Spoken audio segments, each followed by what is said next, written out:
Hey guys, it's Destiny, and now that Silverwolf has been out for a bit, some of you may have decided to pull for her or not pull for her, and you may be wondering which character should you pull for next. And today I'm going to be going over Luocha, Kafka, and Blade. And without further ado, let's get straight into it. To begin with Luocha, Luocha is going to be our second character of update 1.1 and has a very strong banner consisting of Yukong, which is a new imaginary harmony character, Xing Shui, and Pela, which I'll discuss those three shortly. Luocha is an imaginary character who can do a lot of healing for allies and has a special thing to his kit called Abyss Flower, which triggers a field against the enemy once he has 2 or more stacks of this Abyss Flower, which allows for a lot of healing as well. Luocha's goal is to have the Abyss Flower field consistently up for your teammates to take advantage of, as they'll be able to recover HP consistently as a result, without Luocha directly needing to heal them. Of course, if an ally is low on health, the direct healing will be another option as well,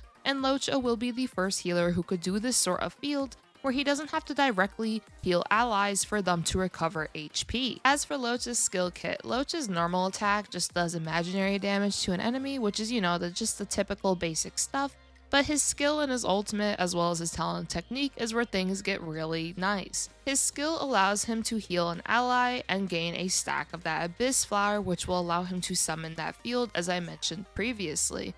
Through a trace Luocha can unlock, it allows him to dispel debuffs from that same ally he heals through his skill. The last thing to mention is that Luocha has an emergency heal, which triggers when an ally's health falls below a certain point, and the emergency heal can trigger once every few turns, which means it does have a cooldown. So keeping an eye on your ally's health will still be a priority to keep in mind of, but if there was a mistake made during battle or an ally received a bit too much damage, then the emergency heal will be incredibly useful for that ally. As for his ultimate, he does an imaginary AoE attack against all enemies and is able to dispel a buff from the enemies, which is similar to Pela's Impair. She can inflict onto enemies to remove their buffs. His ultimate will also gain him a stack of Abyss Flower, which can help him have his Abyss Flower field up consistently. As for his talent, he's able to summon his Abyss Flower field, which allows your teammates to recover health as they attack the enemy. Lastly, his technique allows the battle to begin with an Abyss Flower field, which is very useful as your healing can be consistent from the beginning of a fight. Overall, he has a very good skill kit that prioritizes in supporting your teammates. As for his banner, Pela is a great debuffer who can remove buffs from enemies, as well as shred their defenses through her ultimate. Xing Shui is a great quantum AoE DPS, and Yukong will be our first imaginary Harmony class character who can buff up your team by a significant amount through attack, crit damage, and so on, and can possibly do her own forms of damage against the enemy.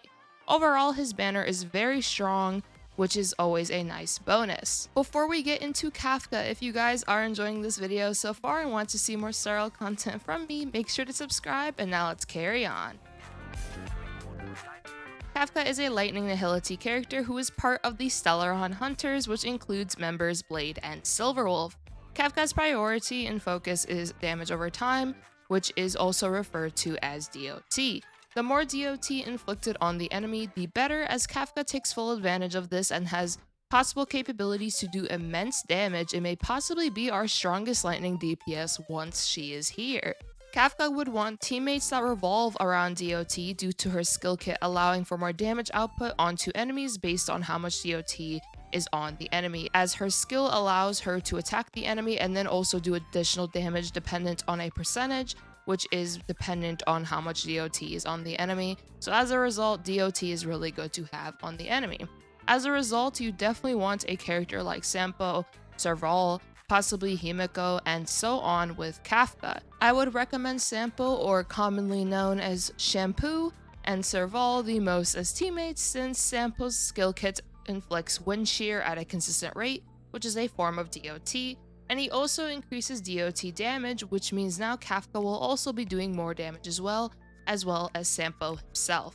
Serval is a good partner since she can inflict consistent shocks onto the enemy, and Kafka does a sort of follow-up attack if an ally attacks a shocked enemy, which is through her talent based on the beta version of the game, and overall allowing for quite a lot of shock damage as a result. Silverwolf can also be nice with Serval and Kafka, since if you have another ally that the enemy is already weak to, or eventually once we get Fu Xuan, who is confirmed to be a quantum preservation character, then that can possibly be a very strong comp, as Silverwolf can inflict the lightning weakness or even break enemies herself, as entanglement is quite powerful and delays enemies from acting in the turn order, which Kafka can take advantage of as well to dish out quite a lot of damage.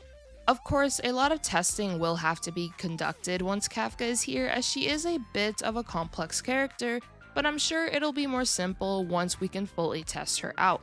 I personally believe she'll be quite powerful and has a lot of potential to possibly shift team comps as a whole, since DOT teams do exist. However, they're not really prevalent, and this likely will change once our beloved Kafka is here, or as a lot of you like to call her, Mommy Dommy Kafka. I think that nickname is so funny. But you know what, I get it, because in Simulated Universe, she quite literally dominates you and then completely destroys your team. So honestly, I get it, you guys. But now, let's discuss our next Stellaron hunter, Blade. Blade is a wind destruction class character and focuses on sacrificing his own health to increase his damage output, similarly to a character like Arlen, and is also able to follow up attack enemies. To begin with Blade's kit, which will be his beta kit, so some things may change. However, it'll likely be very similar in full release, unless they, I guess, decide to fully change the character, but we haven't seen anything like that so far, so a lot of this will likely be very similar.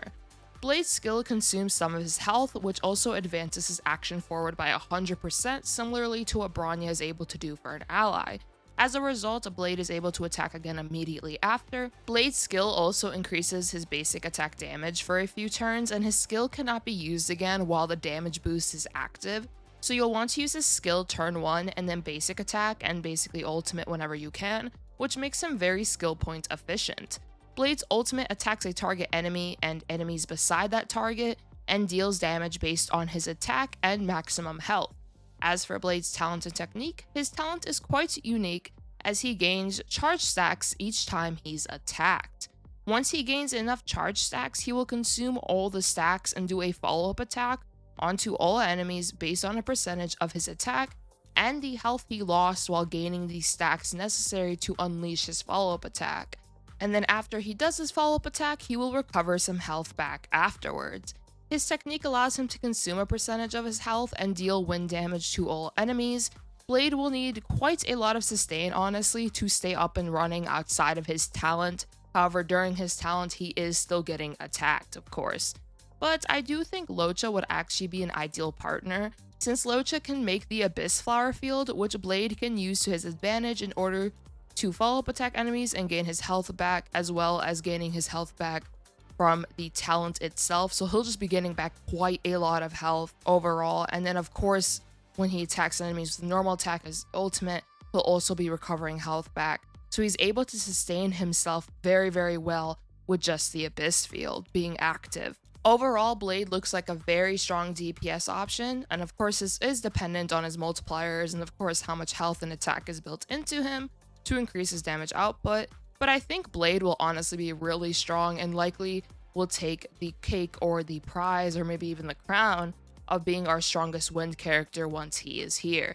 Poor Dan Heng, by the way, like Blade just comes in, Blade is always tormenting this guy, and then he just comes in and decides, you know what, I'm going to be the wind DPS now. Old Dan Heng mains are in danger. I'm just kidding, you guys, but seriously, I just think it's kind of ironic. Now for my own recommendations of who to pull. If you did pull Silverwolf, I think Kafka would honestly be a great option, since I have a lot of hope in that team comp, and of course I will be testing out that team comp once Kafka is here. If you're lacking sustain, Luocha can be an incredible option for your account supportively, and getting Blade with Luocha would also be quite powerful. Even in the beta, these two synergized very, very well. You don't need Luocha for Blade to be really good, however their synergy is really good. But ultimately, it just comes down to which character is your favorite and what comp you're looking into playing, as all of them will have quite different play styles, but they all likely will be very strong. Luocha will provide so much sustain, he could be a majority of team comps. I'm sure there's team comps obviously where he would synergize better, such as the possible Blade team comp, which of course I will do a more in-depth video on all these characters and more in-depth team comp ideas. And as for like Blade, I think he'll be really strong on specific team comps as well. Kafka needs the DOT comps to be really powerful.